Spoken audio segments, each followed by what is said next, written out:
वाल्मिक कराड हा तुरुंगातून बाहेर येण्यासाठी अतोनात प्रयत्न करतोय। कोर्टात वेगवेगळे अर्ज त्याने केलेत।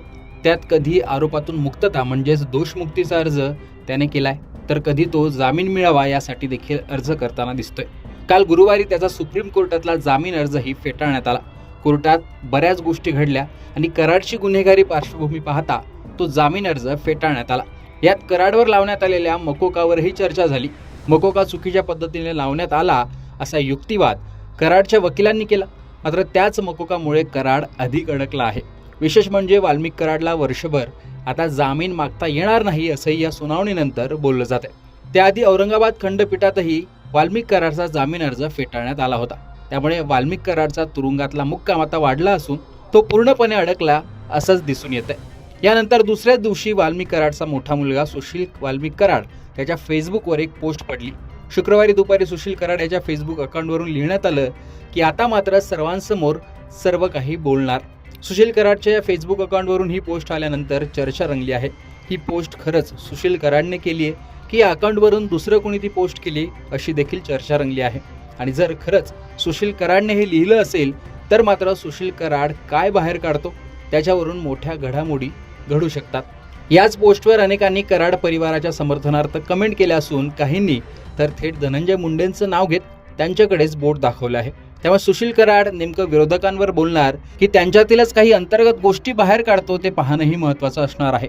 या सुशील कराडवर मारहाण करणे, धमकावणे, आर्थिक गैरव्यवहार असे आरोप करण्यात आले आहेत। महादेव मुंडे प्रकरणातही कराडांच्या मुलांवरच आरोप करण्यात आले होते। याआधीही वाल्मिक कराडच्या पत्नी मंजिली कराड यांनी भानगडी बाहेर काढणार, माझ्या नवऱ्याचा वापर करून घेतला, निवडणुकीतही वापर केला असं म्हणत काही गोष्टी बाहेर काढणार असा इशाराही दिला होता। तेव्हाही त्या काही अंतर्गत गोष्टी बाहेर काढतात का अशी चर्चा रंगली होती, मात्र त्यानंतर विशेष असं काही बाहेर आलं नव्हतं।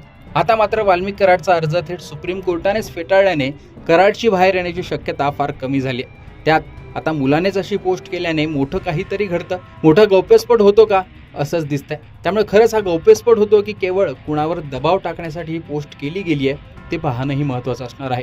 काही दिवसांपूर्वीच परळीत हत्या झालेल्या महादेव मुंडे यांच्या 2 मुलांना मारहाण झाली होती, ज्यात बालाजी अघाव नावाच्या तरुणाने हे केलं। त्याचं कनेक्शन वाल्मिक कराडांची मुलं सुशील आणि श्री कराड यांच्याशी असल्याचे आरोप झाले। त्यानंतर महादेव मुंडेंच्या पत्नी ज्ञानेश्वरी मुंडे यांनी या प्रकरणी बीडच्या पोलीस अधीक्षकांना अर्ज दिला होता। या अर्जात वाल्मिक कराड यांची मुलं सुशील आणि श्री कराड यांच्यापासून आमच्या कुटुंबाला धोका आहे, जर कुटुंबातील कोणत्याही सदस्याला काही दुखापत झाली किंवा अनपेक्षित घटना घडली तर त्याला पूर्णपणे कराड कुटुंबीय जबाबदार असतील असंही त्या अर्जात म्हटलं होतं। काही दिवसांपूर्वीच महादेव मुंडे हत्या प्रकरणातही कारवाईला वेग आला। काही संशयित आरोपींची ब्रेन मॅपिंग आणि नार्को टेस्ट करण्यात आली। याच प्रकरणात वाल्मिक कराडच्या मुलांवरही आरोप झाल्याने यातील आरोपी सुद्धा वाल्मिक कराडशी संबंधित असल्याने या प्रकरणावर काही खुलासे सुशील कराड करतो का ते पाहणंही महत्त्वाचं असणार आहे। मात्र सुशील कराडच्या निशाण्यावर कोण, त्यांचेच अंतर्गत काही वाद की विरोधक ते पाहणं महत्त्वाचं असणार आहे आणि त्यावरूनच चर्चा रंगली। एकूणच सुशील कराडची ही पोस्ट आणि बीडमध्ये परळीत घडणाऱ्या या घडामोडी याविषयी तुमचं मत कमेंट बॉक्समध्ये सांगा। लोकसत्ताला फॉलो आणि सबस्क्राईब करा।